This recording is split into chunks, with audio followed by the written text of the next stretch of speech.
الحمد لله رب العالمين والعاقبة للمتقين والصلاة والسلام على خاتم النبيين أما بعد فأعوذ بالله من الشيطان الرجيم بسم الله الرحمن الرحيم پڑھیے الصلاة والسلام عليك يا رسول الله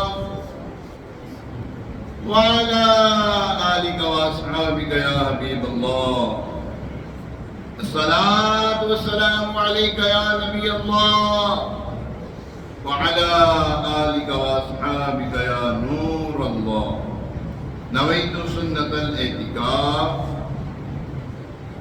اللہ پاک کے آخری نبی مکی مدنی عربی قریشی ہاشمی مطلبی صلی اللہ تعالی علیہ وسلم کا فرمان ہے بے شک اللہ پاک نے ایک فرشتہ میری قبر پر مقرر فرمایا ہے جسے تمام مخلوق کی آوازیں سننے کی طاقت دی ہے. بس جو کوئی مجھ پر درود پاک پڑھتا ہے تو وہ مجھے اس کا اور اس کے باپ کا نام پیش کر کے کہتا ہے کہ فلاں بن فلاں نے آپ پر درود پاک پڑھا ہے. سبحان اللہ سبحان اللہ. درود پاک پڑھنے والا کس قدر خوش بخت ہے کہ اس کا نام اور اس کے باپ کا نام بارگاہ رسالت مآب صلی اللہ علیہ وسلم میں پیش کیا جاتا ہے. یہاں پر یہ نقطہ بھی بڑا اہم ہے, یہ بات بھی بڑی اہم ہے کہ یاد رکھیں حضور علیہ السلام کے دربار عالی شان پر مقرر فرشتہ جو خادم دربار رسالت ہے, خادم دربار رسالت ہے, اس کو تمام مخلوق کی آوازیں سننے کی طاقت ہے. کوئی بھی درود پاک پڑھتا ہے, دل میں پڑھتا ہے, اونچی آواز سے پڑھتا ہے, اپنے ذہن میں پڑھتا ہے درود پاک تو اس کا نام بھی جانتا ہے, اس کے باپ کا بھی نام جانتا ہے, اس کا بھی نام جانتا ہے, اس کے باپ کا بھی نام جانتا ہے. جب خادم دربار رسالت مآب صلی اللہ علیہ وسلم کی یہ شان ہے تو حضور علیہ السلام کیوں نہ ہماری گفتگو سنتے ہوں گے, ہمیں جانتے ہوں گے, ہمیں پہچانتے ہوں گے, اور کیوں نہ ہماری دستگیری فرماتے ہوں گے. میں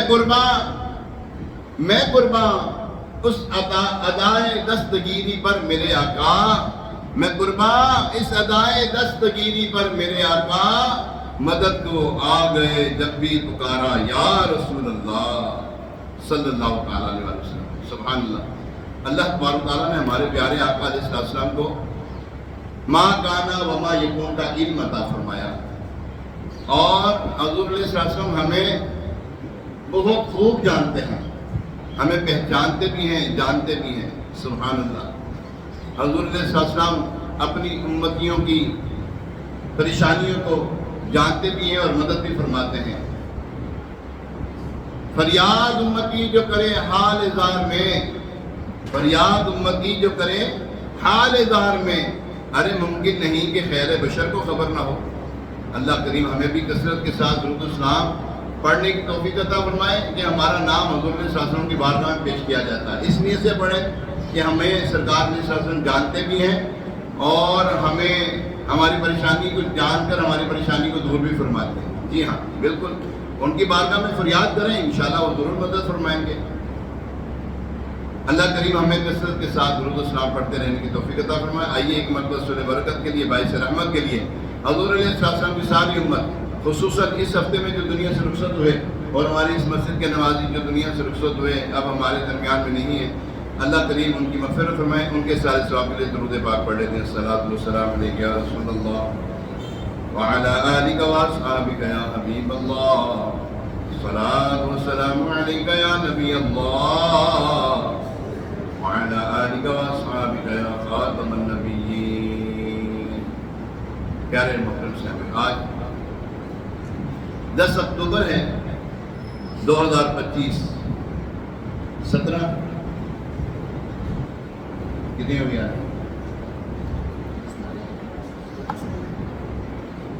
16 یا 17 ہے.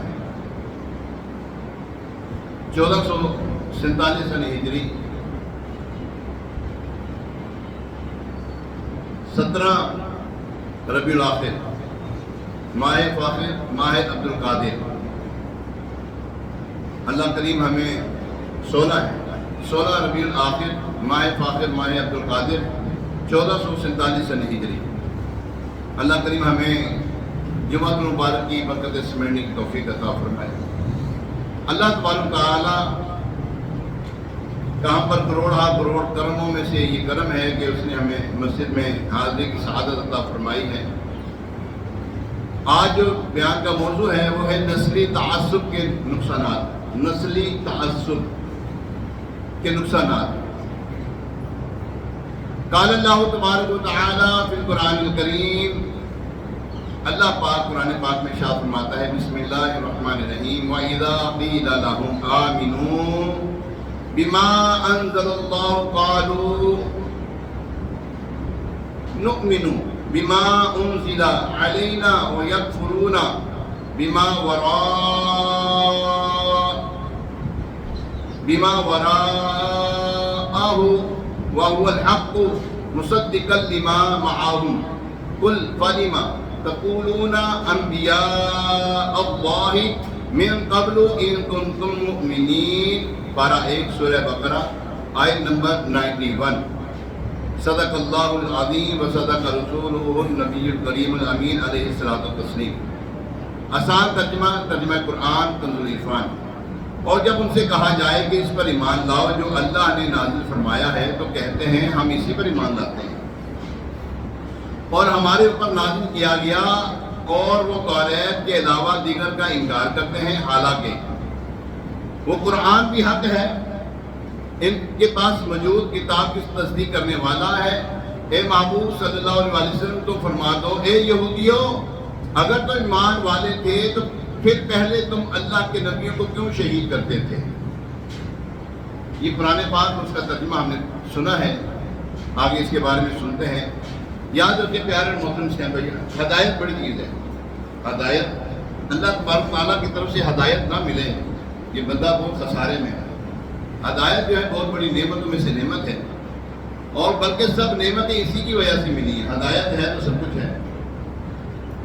اگر ہدایت نصیب نہ ہو تو نعمتیں بھی زحمت بن جاتی ہیں، جیسا کہ اللہ تبارک تعالیٰ ارشاد فرماتا ہے قرآن پاک میں، فمن تبع ہدایا فلا خوف علیہم ولا هم یحزنون۔ ترجمہ کنز العرفان، تو جو میری ہدایت کی پیروی کریں گے انہیں نہ کوئی خوف ہوگا اور نہ وہ غمگین ہوں گے۔ ہدایت ملے گی تو بندہ جنت کا حقدار ہو سکے گا۔ ہمیں ہدایت کی دعا کرتے رہنا چاہیے، اللہ ہمیں ہدایت فرمائے۔ ہدایت ہمیں مل چکی ہے سیدھے راستے پر، اہدنا الصراط المستقیم۔ ٹھیک ہے، ہمیں سیدھی راستے پہ رکھا، ہمیں سیدھے راستے پہ چلا، ہم سیدھے راستے پہ تو آگے، اب ہم نے چلنا ہے سیدھے راستے پہ۔ ہدایت ہمیں مل گئی، اب اس کو سنبھالنا ہے۔ یا اللہ جو تو نے ہمیں ہدایت عطا فرمائی، ہمیں اسی کے اوپر رکھنا، اسی کے اوپر استقامت عطا فرمانا۔ آپ دیکھیے فرعون کا تخت ملا مگر ہدایت نہیں ملی، تباہ و برباد ہو گیا۔ نمرود کو حکومت ملی، ہدایت نہیں ملی تھی، ہلاک ہو گیا۔ قارون کو دولت ملی تھی، ہدایت نہیں ملی تھی، اپنی دولت سمیت زمین میں دھنسا دیا گیا۔ اور ابو جہل کو سرداری ملی تھی، ہدایت نہیں ملی تھی، ہمیشہ کے لیے جہنم کا حقدار ہو گیا۔ دوسری طرف حضرت بلال کو دیکھیے، سبحان اللہ، حضرت بلال کوئی بڑے سرداروں میں سے نہیں تھے، غلام تھے آپ، لیکن ہدایت ملی تو مؤذنین کے آقا و مولا بن گئے، مؤذنین کے سردار بن گئے، مؤذنین کے سردار بن گئے۔ اور ہدایت ملی تو قیامت تک آنے والوں کے ہمارے سردار بن گئے۔ حضرت اویس کرنی رضی اللہ تعالیٰ عنہ دنیا میں بادشاہ نہیں تھے، مگر دل میں ہدایت موجود تھی۔ پیارے آقا علیہ السلام نے پیغام بھجوایا کہ میرے اویس کو جا کے کہو کہ میری امت کے لیے دعا کریں۔ اللہ اکبر، کس قدر خوش نصیبی ہے۔ کیا تھی یہ؟ ہدایت، ایک ہدایت کی وجہ کرتے، اور ہدایت بہت بڑی چیز ہے۔ اللہ اکبر، ہمیں دعا مانگتے رہنا چاہیے، اور یاد رکھیے اتنا بڑا مقام پایا، اصل بنیاد ہدایت ہے۔ اگر ہدایت نصیب نہیں ہے تو سب نعمتیں ہیں تو اسی نعمت کی بدولت ہے، اور اگر ہدایت نصیب نہیں تو سب نعمتیں زحمت ہو جاتی ہیں۔ حدیث پاک میں ارشاد ہوتا ہے، مومن کا معاملہ بھی عجیب ہے، اسے بھلائی پہنچے تب بھی ثواب کماتا ہے، اور برائی پہنچے تب بھی ثواب کماتا ہے۔ یہ صرف بات مومن کے لیے ہے، کسی دوسرے کے لیے نہیں ہے۔ برائی سے مراد یہ ہے اگر کوئی نقصان ہوتا ہے، کانٹا بھی اگر چبھتا ہے نا مومن کو، وہ صبر کرتا ہے، اس کے اوپر اس کو اجر ملتا ہے۔ دل میں ہدایت موجود ہو تو پھر آدمی کو کانٹا بھی چبھے تو اخروی لحاظ سے یہ نعمت ہے کہ اس کو نیکیاں ملی، اور نیکی جو ہے بہت بڑی نعمت ہے، اور اس کے اوپر ثواب ملتا ہے۔ دل میں ہدایت نہ ہو تو پھر آدمی چاہے سونے کے گلاس میں پانی پیتا ہو، یہ سونے کا گلاس اس کے ہاتھ میں زحمت بن جاتا ہے۔ یاد رکھیں، آج آپ دیکھتے ہیں بڑے بڑے چیریٹیز ہوم ہیں، چیریٹی کے کام کرنے والے لوگ ہیں، اور بڑے بڑے ہاسپٹلس دیکھ لیں، گلاب دیوی ہیں جی، یہ کون تھا؟ یہ ہندو ہے، ٹھیک ہے، یہ ہندو تھی، جو بھی ہے، غیر مسلم تھا، کتنا نام روشن ہے اس کا، دنیا میں آخرت میں کچھ حصہ نہیں۔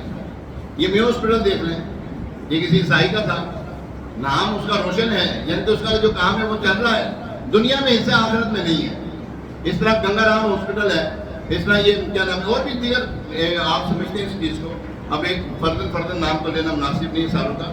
یہ ساری چیزیں آپ دیکھتے ہیں، اور یاد رکھیں کافر کے لیے دعا نہیں ہے، کافر کے لیے دعا نہیں ہے، دعا ہے تو ہدایت کی ہے، مغفرت کی دعا نہیں کافر کے لیے۔ کوئی ایسے جوش میں آ کر یہ نہ کہتے یا اللہ وہ جو کافر مرا تھا اس نے بڑے کام کیے ہیں، بڑے پنے کام کیے، یا اللہ اس کو بخش دے، اس کے لیے ہدایت نہیں، اس کے لیے مغفرت کی دعا نہیں ہے۔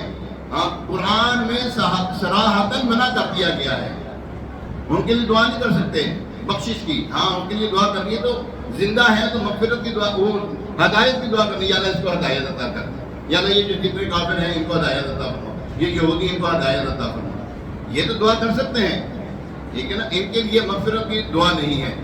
یاد رکھیں پیارے محترم صاحب، آدمی ہدایت سے محروم کیوں رہ جاتا ہے؟ ہدایت سے محروم کیوں رہ جاتا ہے؟ اس کے مختلف اسباب ہیں، جس میں بعض دفعہ مال کی محبت ہدایت کی راہ میں رکاوٹ ہو جاتی ہے، مال کی محبت جو ہے وہ برباد کر کے رکھ دیتی ہے، اور بعض دفعہ تاج و تخت کی لالچ رکاوٹ بنتی ہے، بعض دفعہ دل کی سیاہی رکاوٹ ہو جاتی ہے۔ دل کی سیاہی کیسے بڑھتی ہے؟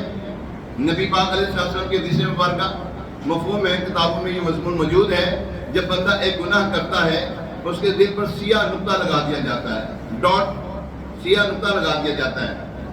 اگر وہ توبہ کر لیتا ہے، توبہ استغفار کرتا ہے، کوئی نیکی کر لیتا ہے تو وہ جو سیاہ ڈاٹ تھا، دھبا تھا، نقطہ تھا، وہ ہٹا دیا جاتا ہے۔ اور اگر توبہ نہیں کرتا، گناہ پہ گناہ، گناہ پہ گناہ، گناہ پہ گناہ کرتے تو یہاں تک کہ اس کا دل جو ہے وہ سیاہ ہو جاتا ہے، اب اس کے اوپر ہدایت کی بات اثر نہیں کرتی، نصیحت کی بات اثر نہیں کرتی، پھر ہدایت کی طرف نہیں آتا۔ وہ ابو جہل کے ساتھ کیا ہوا؟ یہی تو سب کچھ حضور صلی اللہ علیہ وسلم کے معجزات طلب کرتا رہا، اے محمد صلی اللہ علیہ وسلم، اگر تم اللہ کے نبی ہو تو یہ چاند کو توڑ کے دکھاؤ، اگر تم اللہ کے نبی ہو تو میرے ہاتھ میں مٹھی میں کیا ہے بتاؤ کیا ہے۔ یوں اس طرح وہ کرتا رہا، ہدایت نصیب میں نہیں تھی، کیونکہ اس کا دل سیاہ ہو چکا تھا، بد باطن ہو چکا تھا، تو لہذا اس کو ہدایت نہ ملی۔ گناہ جو ہے یہ ہدایت کی راہ میں رکاوٹ بن جاتی ہے۔ گناہ، کوئی گناہ تو ایسے خطرناک ہوتے ہیں، ماں باپ کی نافرمانی کا گناہ بہت خطرناک ہے۔ فرمایا اللہ تبارک تعالیٰ اگر کسی گناہ کی سزا دنیا میں دے یا نہ دے، لیکن ماں باپ کے نافرمان کی سزا دنیا میں ضرور دیتا ہے، تو یہ بہت سنگین گناہ ہے۔ اولیاء کرام کی شان گستاخی کرنا بہت بڑا گناہ ہے۔ فرمایا حدیث قدسی ہے، ارشاد فرمایا جس نے میری کسی ولی سے دشمنی رکھی، جس نے میرے کسی ولی سے دشمنی رکھی تو میرا اس کے ساتھ اعلان جنگ ہے، اب وہ جنگ کے لیے تیار ہو جائے۔ پھر آگے اور حدیث مبارکہ کا مکمل حصہ آگے اور بھی زیادہ کہ میں اکثر آپ کو کہتا رہتا ہوں کہ جب بندہ نوافل پڑھ کر فرائض کے بعد نوافل کی کثرت کرتا ہے تو وہ اوپر پا لیتا ہے، یہ دیگر چیزیں آ جاتی ہیں۔ بہرحال گناہ جو ہے وہ ہدایت کی راہ میں رکاوٹ بن جاتے ہیں۔ ماں باپ کے نافرمانی سے بتایا، اولیاء کرام کی گستاخی کرنے والا، نبی پاک علیہ السلام کی شان کی گستاخی کرنے والا مرتد ہو جاتا ہے، کافر ہے وہ، ٹھیک ہے۔ اسی طرح کے اور دیگر سود کا لین دین کرنے والا، اس کے بارے میں اللہ تبارک تعالیٰ نے فرمایا، اعلان جنگ کا حکم فرمایا۔ تو ہمیں ایسے یہ جو افعال ان سے بچنا چاہیے، اور یہ گناہ جو ہے یہ بندے کو جو ہلاک نہیں کرتے، کہ اس کا دین جو ہے نا ہلاک کر دیتے ہیں، ایمان برباد کر دیتے ہیں، یہ مونڈنے والی چیزیں ہیں۔ مونڈنے والی چیزیں ہیں. مونڈتی کیا ہے؟ ایمان کو مونڈ دیتی ہیں. حدیث مبارکہ میں یہ مضمون موجود ہے. یاد رکھیں پیارے محترم صاحب، قرآن پاک کیا فرماتا ہے؟ پارہ 1 سورہ بقرہ کی آیت نمبر 91 میں بیان فرمایا، جو ابھی آپ نے سنی ہے. آگے اس کی مختصر جو ہے وضاحت آپ کی خدمت پیش کرنے لگا ہوں. اللہ تبارک تعالیٰ فرماتا ہے وَإِذَا قِيلَ لَهُمْ، ترجمہ کنز العرفان، اور جب ان سے کہا جائے، یعنی بنی اسرائیل یہودی جو مدینہ پاک میں بستے تھے، جب ان سے کہا جائے، کیا کہا جائے؟ آمنو بما انزل اللہ، اس پر ایمان لاؤ جو اللہ نے نازل فرمایا ہے. یعنی اللہ پاک نے قرآن نازل فرمایا، پچھلی ساری کتابیں ان کے احکام ختم ہو گئے، عظمت باقی، شان باقی، احکامات ختم. اب عمل پیرا ہونا ہے تو قرآن پہ ہونا ہے. نبی پاک علیہ السلام کی حدیث مبارکہ کتابوں میں یہ مضمون موجود ہے. فرمایا اگر تمہارے سامنے میرے ہوتے ہوئے موسیٰ علیہ السلام تشریف لے آئیں اور تم مجھے چھوڑ کر ان کی پیروی کرو تو ہدایت سے ہٹ گئے، سیدھے راہ سے ہٹ گئے. کون آئے؟ اور بولو صحیح، موسیٰ علیہ السلام. کون ہے یہ؟ جلیل القدر نبی، اولو العزم پیغمبروں میں سے ایک پیغمبر. ان کی پیروی کرے حضور صلی اللہ علیہ وسلم کو چھوڑ کر تو بندہ ہدایت سے ہٹ گیا. کیا جائے گا کہ یہود و نصارہ کے طریقوں پر عمل کرے، کیا جائے گا کہ غیروں کے طریقوں پر عمل کرے. نبی پاک علیہ السلام نے ارشاد فرمایا نا، داڑھیوں کو معافی دو یعنی بڑھنے دو، اور مجھوں کو پست کرو، یہودیوں جیسی صورت نہ بناؤ. اب غیر کے طریقوں پر عمل کرنا ہمارے لیے آسان ہو گیا. یہ جائے گا کہ حضور صلی اللہ علیہ وسلم کے طریقوں پر عمل کرتے ہیں.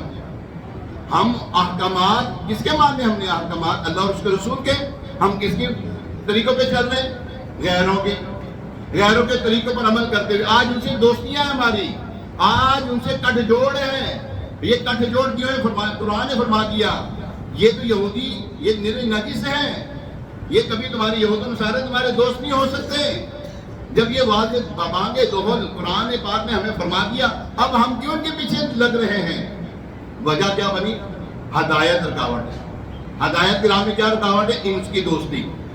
ہدایت کی راہ میں کیا رکاوٹ ہے؟ ان کی دوستی، ان کی محبت. آپ کہیں گے ہم تو محبت نہیں کرتے. اچھا محبت نہیں کرتے تو چہرہ کس کا ہے؟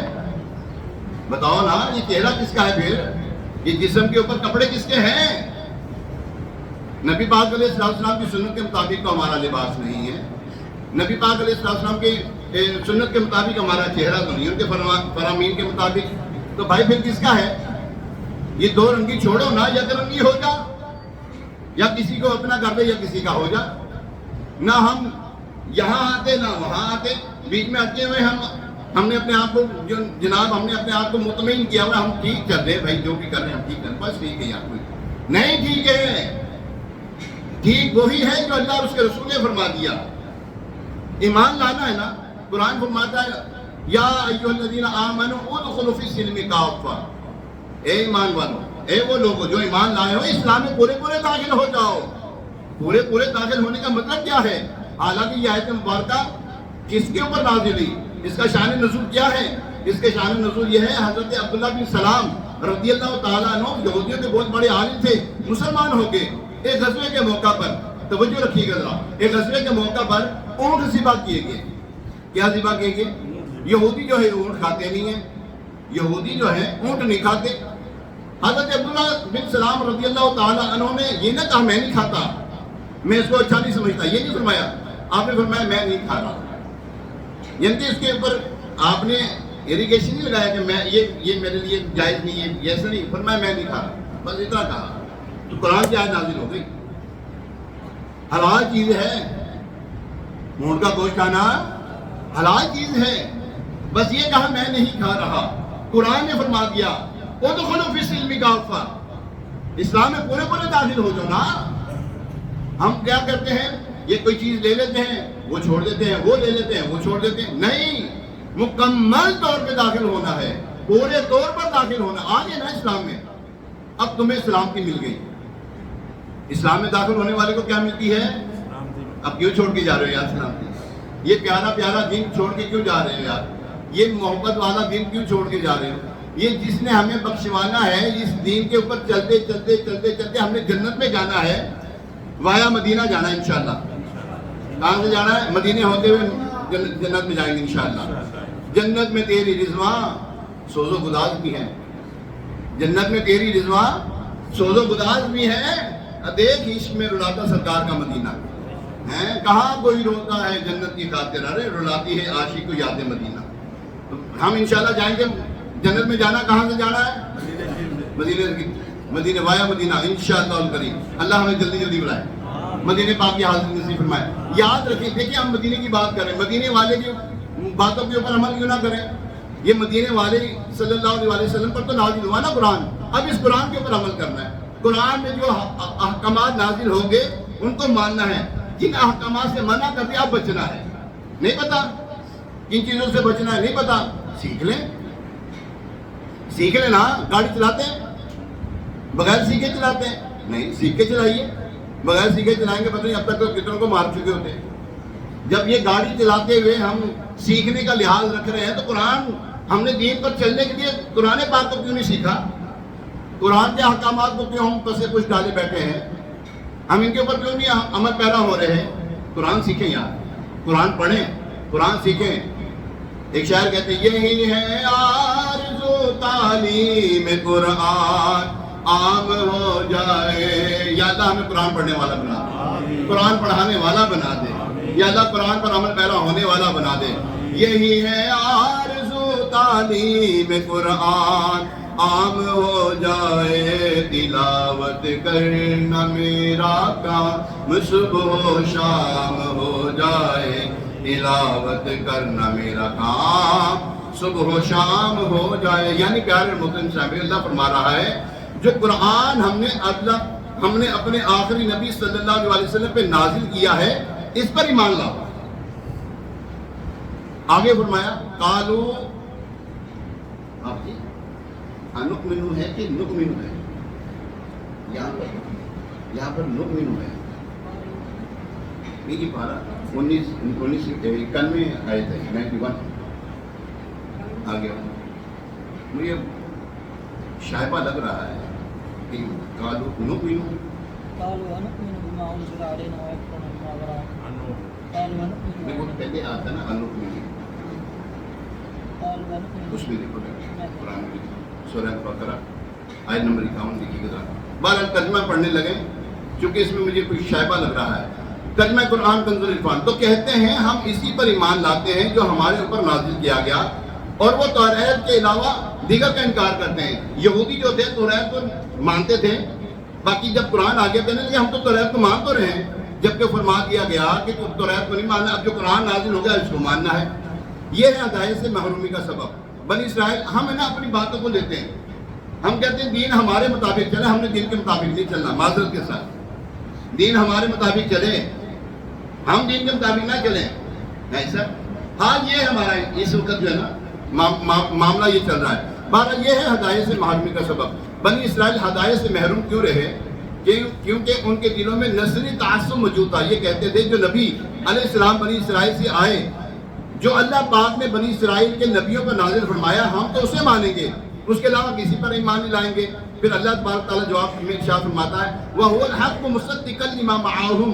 فرمایا حالانکہ وہ قرآن بھی حق ہے جو ان کے پاس کتاب کی صورت میں موجود کتاب کی تصدیق کرنے والا ہے. یہ معیار ہے قرآن کریم، گویا ایک اصول ہمیں دے رہا ہے حق کی پیروی کرو. بنی اسرائیل کو چاہیے تھا کہ نسلی تعصب میں نہ پڑتے، یہ نہ دیکھتے کہ خاندان کون سا ہے، یہ نہ دیکھتے محبوب ذیشان صلی اللہ علیہ وسلم کس علاقے سے ہیں، کس خاندان سے تعلق رکھتے ہیں. یہ دیکھتے کہ جو لائے ہیں وہ حق ہے یا نہیں. جبکہ وہ حق ہی تھا تو کلمہ پڑھ لیتے، مگر یہ تعصب میں مبتلا ہو گئے اور ایمان سے محروم ہو گئے.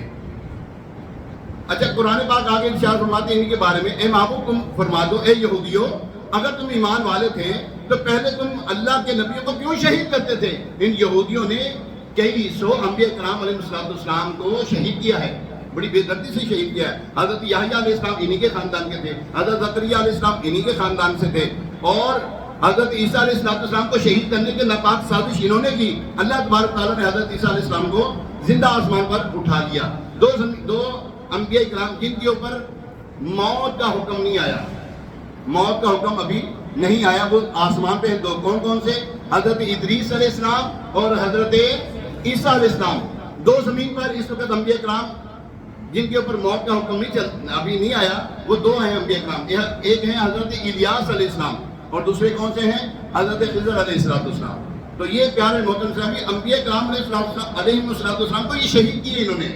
قرآن کہتے ہیں جب تم ان کو شہید کرتے تھے تب کیا ہوتا تھا؟ یہ بہانے بناتے ہیں.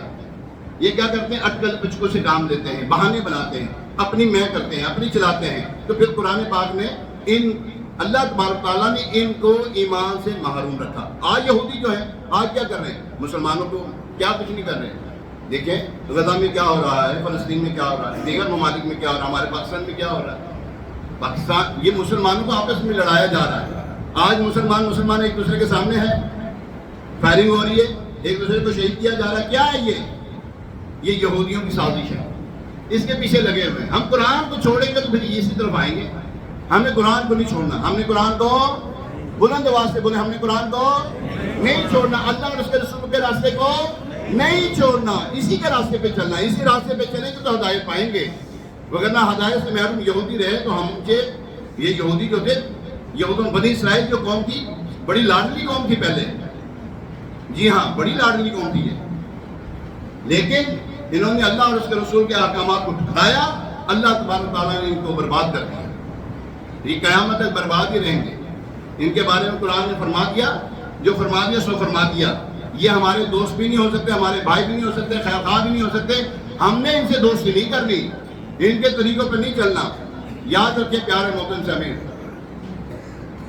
کچھ چیزیں ایسی ہوتی ہیں یہود و نصارہ ہمیں اچھی چیزیں دکھا رہے ہوتے ہیں جبکہ ہمارے حق میں وہ بری ہوتی ہے.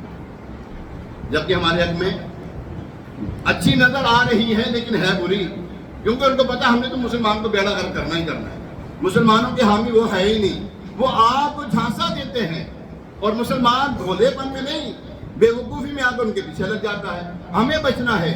ہم جب تک علماء حق کا اہل سنت مسلک کے اعلیٰ حضرت کے علماء کرام سے اپنا رابطہ مضبوط نہیں رکھیں گے ہمیں فلاح نہیں ملنی، ہمیں ہدایت کا راستہ نہیں ملنا.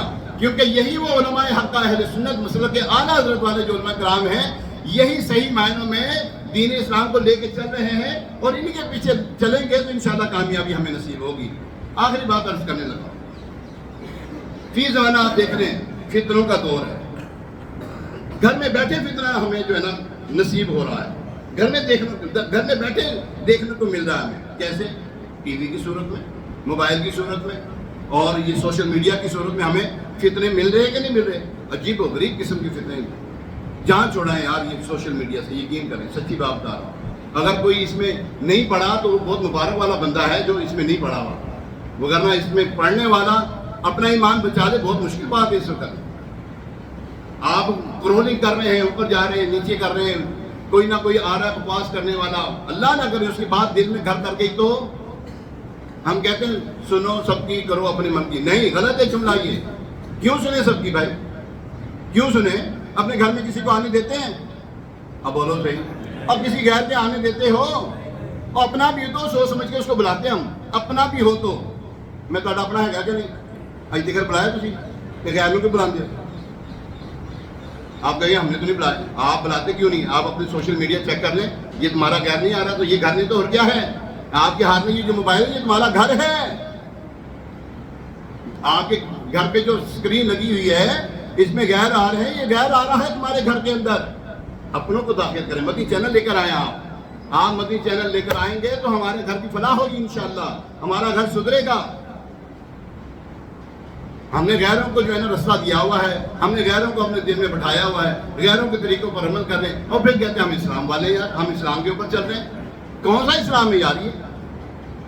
کیوں اپنے آپ کو دھوکہ دے رہے ہیں ہم؟ اسلام وہی ہے جو اللہ اور اس کے رسول نے ہمیں دیا ہے. ہاں جی، دین اسلام وہی ہے جو اللہ اور اس کے رسول نے دیا ہے. اور وہ جو دین اسلام ہمیں اللہ اور اس کے رسول نے دیا ہے وہ یہی ہے کہ نماز پڑھنا ہے، قرآن پڑھنا ہے. ہم نے اپنے ماں باپ کی نافرمانی نہیں کرنی. ہم نے کسی مسلمان کو نہیں تنگ کرنا. کوئی بھی مسلمان ہے نا جس کے اوپر مسلمان کا اطلاق ہوتا ہے. بد مذہب نہیں. میں پھر کہہ رہا ہوں بد مذہب کے اوپر اس مسلمانی کا اطلاق نہیں ہوتا. مسلمان وہی ہے جو اللہ اور اس کے رسول کو صحیح معنوں میں مانتا ہے قرآن کے مطابق. ہم قرآن کے مطابق حضرت صلی اللہ علیہ وسلم کی شان کو مانتے ہیں قرآن کے مطابق. ٹھیک ہے؟ جتنے بھی ہم حضور صلی اللہ علیہ وسلم کی شان بیان کرتے ہیں قرآن کے مطابق کرتے ہیں، اپنی طرف سے کچھ بھی نہیں لگاتے. قرآن اور حدیث بس ہمارے لیے کافی ہے. قرآن اور حدیث صحابہ کرام کا طرز عمل ہے، اہل بیت اطہار کی محبت ہے، اور اولیاء کرام نے ہم تک جو اسلام پہنچایا ہے الحمدللہ صحیح معنوں میں سچا اسلام پہنچایا ہے، جس کے اوپر ہم عمل کر رہے ہیں. اللہ کریم ہمیں اسی پر استقامت عطا فرمائے. آمین بجاہ نبی الامین علیہ الصلوۃ والتسلیم. ہفتے والے دن مدنی مذاکرہ ہوتا ہے. کل ہفتہ ہے، 9 بجے مدنی مذاکرہ شروع ہو جاتا ہے. آپ سے گزارش ہے ضرور مدنی مذاکرہ دیکھا کریں. اللہ کریم عمل کی توفیق عطا فرمائے. ابھی اذان ہوگی، تشریف رکھیں. ابھی اذان ہوگی، اذان کے بعد سنتیں ادا کی جائیں گی.